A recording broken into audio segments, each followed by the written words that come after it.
नमस्कार। आपका स्वागत है। मित्रों, हिंदू धर्म में पितृपक्ष का महत्व बहुत अधिक होता है।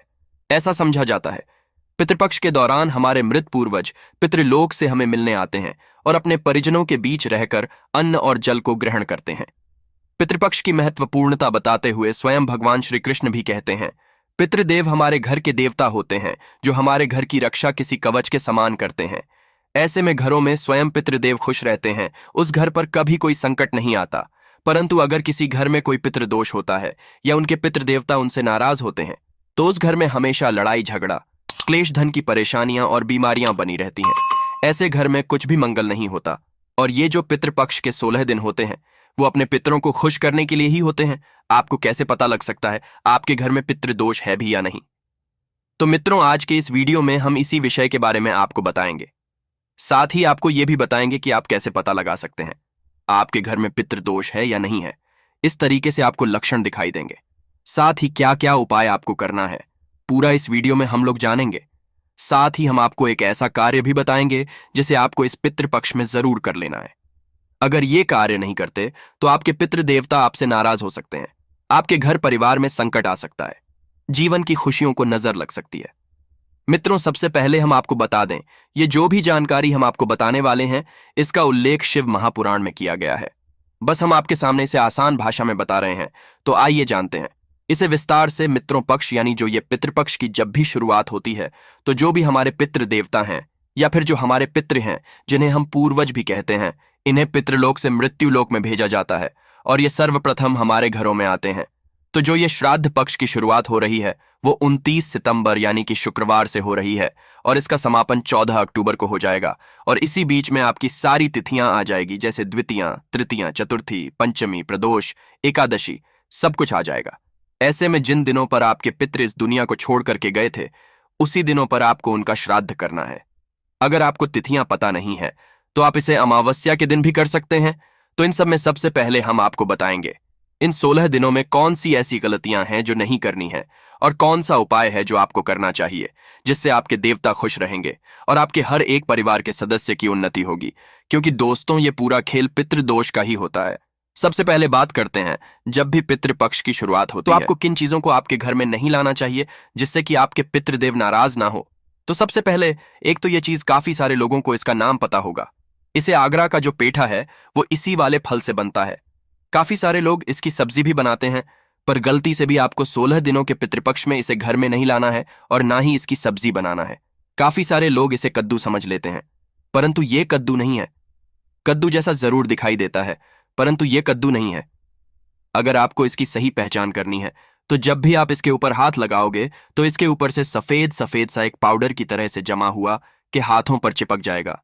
तो कुछ इस तरीके से ये होता है पेठे वाला फल, जिसको काफी सारी भाषाओं में कुष्मांडा या पेठे वाला फल भी कहा जाता है।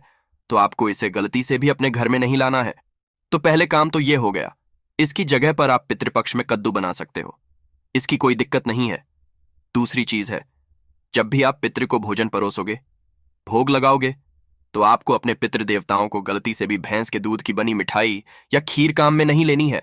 आपको सिर्फ और सिर्फ गौ माता के दूध से ही बनाए हुए मिष्ठान बनाने हैं, वरना आपके पितृ देवता नाराज होते हैं। तीसरी चीज है गोभी। आप सब लोग जानते हो तो आप इस बाली गोभी को, जिसे हम फूल गोभी कहते हैं, इसे आप घर पर खा सकते हो। परंतु ये जो केबेज होती है, जिसे हम पत्ता गोभी कहते हैं, इस पत्ता गोभी की सब्जी को भी घर में नहीं बनाते हैं। इस चीज को जरूर ध्यान में रखना। चौथी चीज, तुरई की सब्जी। तुरई की सब्जी भी आपको जरूर बनानी है, जिसे गिलकी वगैरह भी कहा जाता है। इससे आपके पितृ देवताओं को शांति मिलती है और वो खुश होते हैं, वह प्रसन्न होते हैं, आपके परिवार की उन्नति करते हैं। पहले काम तो ये हो गया, आपको कौन कौन सी चीजों से दूर रहना है। और हमने जो ये 3 चीजें बताई हैं उसे गलती से भी मत लेकर के आना। अब लेते हैं घर में पितृदोष होने पर कैसे लक्षण दिखाई देते हैं। जब भी किसी घर में पितृदोष होता है तब घर में बीमारियों का डेरा होता है। परिवार के सदस्य हमेशा अस्वस्थ रहते हैं। वैवाहिक जीवन में सदा तनाव बना रहता है। पति पत्नी के बीच आए दिन झगड़े होते हैं। परिवार में एकता नहीं होती। अक्सर घर में क्लेश होते हैं। घर के सदस्यों को मानसिक शांति नहीं मिलती। बिना बात के घर में लड़ाई झगड़े होने लगते हैं। ये सब पितृदोष के लक्षण हैं। पितृ होने पर अक्सर विवाह या मांगलिक कार्य में बाधाएं उत्पन्न होती है। शादी में तमाम तरह की परेशानियां आती है। कई बार तो शादी पक्की होने पर टूट जाती है। वंश की वृद्धि का ना होना भी पितृदोष का कारण है। ऐसे लाख जतन के बाद भी शादी के कई सालों तक संतान सुख नहीं मिल पाता। मिल भी जाए तो बच्चा विकलांग या पैदा होते ही उसकी मृत्यु हो जाती है। पितृदोष होने पर नौकरी और बिजनेस में अक्सर घाटा होना, कार्यस्थल पर आर्थिक के साथ मानसिक परेशानियां झेलनी पड़ती है। ये सभी पितृदोष के लक्षण हैं। अब जानते हैं पितृदोष से छुटकारा पाने के कुछ उपाय। इन सभी उपायों के अंत में हम आपको वो असरदार उपाय भी बताने वाले हैं जिसका उल्लेख शिवा महापुराण में बताया गया है। इसलिए वीडियो को पूरा जरूर देखें। अगर किसी व्यक्ति के कुंडली में पितृदोष बन रहा है तो ऐसे व्यक्ति को घर के दक्षिण दिशा के दीवार पर पितरों की फोटो लगानी चाहिए। साथ ही नियमित उनकी पूजा करके अनजाने में किए गए गलतियों के लिए उनसे क्षमा याचना करनी चाहिए। कहते हैं इससे पितृदोष का असर कम होने लगता है। साथ ही पितृपक्ष में पूर्वजों का विधि विधान से तर्पण और श्राद्ध करें।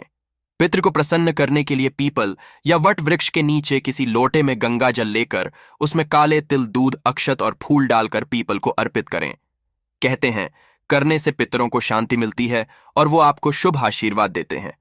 पितृपक्ष में रोजाना घर में शाम के समय दक्षिण दिशा में तेल का दीपक लगाएं। ऐसा आप रोजाना भी कर सकते हैं। इससे पितृदोष खत्म हो जाता है। पितृदोष से मुक्ति पाने के लिए आपको पितृपक्ष के 16 दिनों तक शिवलिंग पर नियमित रूप से जल अभिषेक करना चाहिए। ऐसा करने से आपको काफी ज्यादा फायदा देखने को मिलेगा। वहीं पितृदोष से भी मुक्ति मिलेगी।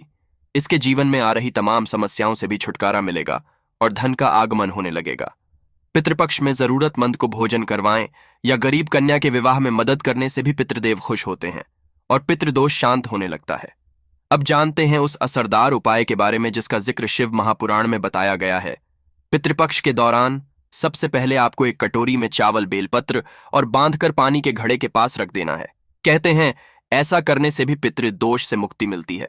इतना ही नहीं, पितृदेव भी अपने लोगों से खुश रहते हैं और उनके जीवन की तमाम समस्याओं को दूर करने में मदद करते हैं। अब आप सोच रहे होंगे कि चावल की कटोरी को रखने के बाद उसका बाद में क्या करना है, तो आपको बता दे दो। 3 दिन बाद कटोरी में बंधा हुआ बेलपत्र और दूर्वा शिवजी के शिवलिंग पर कर दे और चावल को अपने घर में छिड़क दे।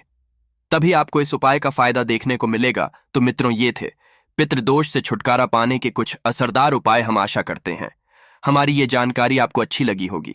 अगर अच्छी लगे तो वीडियो को लाइक करें, चैनल को सब्सक्राइब करें। साथ ही कमेंट बॉक्स में जय श्री कृष्ण, जय पितृदेव जरूर लिखें। इस वीडियो को देखने